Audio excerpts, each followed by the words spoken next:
Antigen presenting sales. Antigen presenting sales वो sales हैं जो कि किसी भी इन्वेडिंग ऑर्गेनिजम्स या फिर माइक्रो ऑर्गेनिजम्स जो हमें अटैक करते हैं और वो जो एंटीजेनिक मटेरियल्स रिलीज़ करते हैं उनको ट्रैप करते हैं। एंटीजेनिक मटेरियल्स यानी जो एंटीजन्स हमने पढ़े थे उन मटेरियल्स को जब वो रिलीज़ करते हैं तो उसको ये सेल्स ट्रैप कर लेते हैं और उसके बाद में वो आगे दूसरे ल्यूकोसाइट्स को स्पेशली लिम्फोसाइट्स यानी हेल्पर टी सेल को जाकर प्रेजेंट कर देते हैं ताकि वो उसको आगे डिस्ट्रॉय करने में हेल्प करें।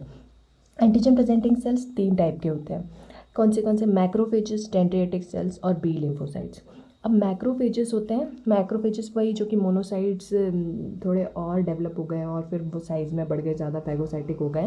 फैगोसाइटिक का मतलब ये कि वो ऑर्गेनिजम्स को एनगल्फ कर लेते हैं और उसके बाद में टी सेल्स के पास में ले जाते हैं। एनगल्फ करना यानी खा जाना।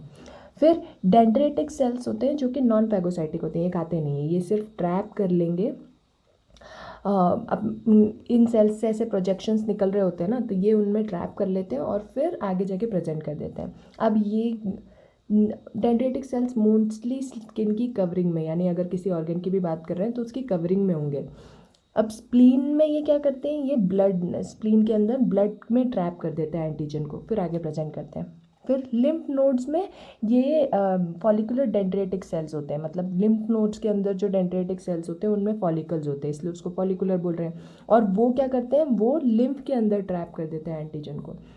स्किन में ये लैंगरहैंस डेंड्रेटिक सेल्स के नाम से जाने जाते हैं। ये क्या करते हैं, ये किसी भी ऑर्गेनिज्म को जैसे ही वो स्किन के कांटेक्ट में आता है तो वो उसको ट्रैप कर लेते हैं और फिर उसके बाद में आगे प्रेजेंट कर देते हैं।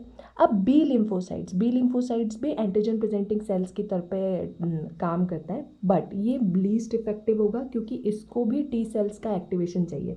मतलब बी सेल्स अगर एंटीजन प्रेजेंटिंग सेल के तौर पे अगर उसे काम करना है तो पहले उसको हेल्पर टी सेल्स को आके उसे एक्टिवेट करना पड़ेगा, फिर वो काम करेगा।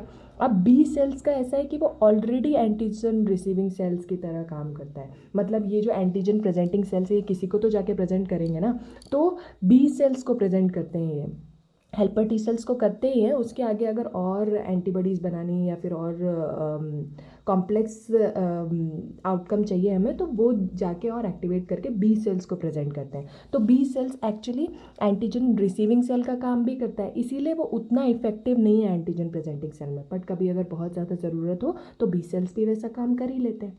Okay, thanks for watching.